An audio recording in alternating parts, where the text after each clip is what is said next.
Mars is at opposition this weekend, and in honor of this event, the Hubble Space Telescope recently snapped a picture of the red planet, and here to talk to us about that is Dr. Jennifer Wiseman.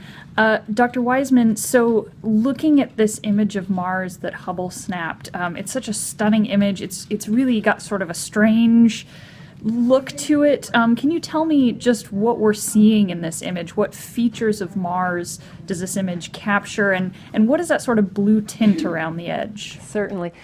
So Hubble captures a wide range of colors, which allows us to see lots of interesting features on Mars. In this new image we've just taken of Mars with the Hubble telescope, we can see that large orange uplands plains region in the center there. That's known as Arabia Terra. If you look closely, you can see the Cassini crater there in the middle. We can also see those darker bedland regions to the south.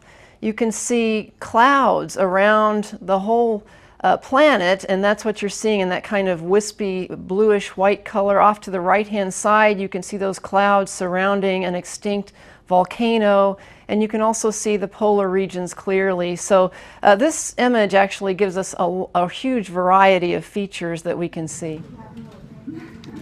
Now, NASA has orbiters around Mars, they have rovers on Mars, so this isn't the highest resolution image that NASA has of the red planet. Why is it still beneficial for Hubble to take pictures of the red planet? Why did you take this picture?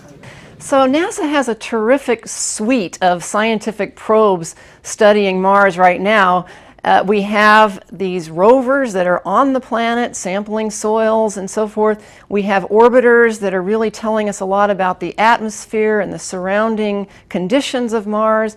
With telescopes like Hubble, we actually get a global view of the planet, and we need all of this information together to give us a full picture of what's going on Mars now and what Mars was like in the past as well. Can you talk a little more about maybe what Hubble can teach scientists about Mars? Well, Hubble has been operating for over 26 years now, and that means we have a long time baseline of looking at planets in the solar system, including Mars. Because of this wealth of information, we can see how the planet as a whole changes over time. For planets like Jupiter, we've seen its atmosphere change, that red spot shrinking. For Saturn, we've seen things like the aurorae on the poles come and go. We've even used Hubble to discover new moons around Pluto that we didn't know about before. That informed the New Horizons probe mission that recently passed Pluto and was able to take pictures of those moons. For Mars, we've seen dust storms in the past. When we could see the planet as a whole, we could see how the climate affects the planet as a whole and see how that changes over time. It's just terrific to be able to look at Mars one year or one day and see it looking in conditions that appear rather clear, and then look at it at another time and see it covered in dust. It shows us that Mars is a very dynamic planet, and we need that long time baseline that Hubble has given us to really understand these dynamics. Yeah, so I think a lot of people, when they think about images from Hubble, they really think about those very deep space images of galaxies and, very distant objects. But I think you just illustrated that Hubble has actually taught scientists a lot about the things going on sort of right here at home in our solar system. Certainly, because we've been monitoring the solar system with Hubble for decades now, we've learned that the solar system is active. We have comets crashing into planets. Who can forget Comet Shoemaker-Levy 9 in the early 1990s that crashed into Jupiter? We've seen impacts on other planets. We've seen these aurorae coming and going. We've even been studying these minor planets, very small bodies.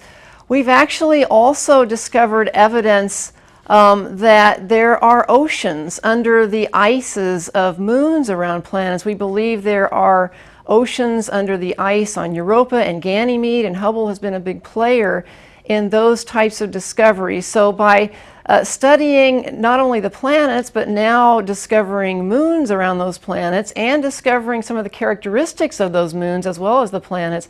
Hubble has been a major player in our understanding of the solar system.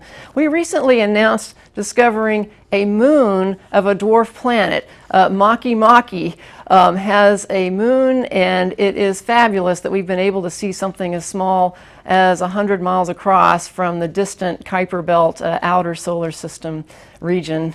And with Hubble, we're able to do those kinds of discoveries. So Hubble has been very busy is the lesson that we've learned today. Yes, and we plan for Hubble to be in operation for many years to come. We are looking, of course, not only at the solar system, but at beautiful things happening outside our solar system. The reason Hubble is operating so well is because of the suite of astronaut servicing missions over the years that enable us to continue studying star-forming regions, regions of stellar death, even distant galaxies.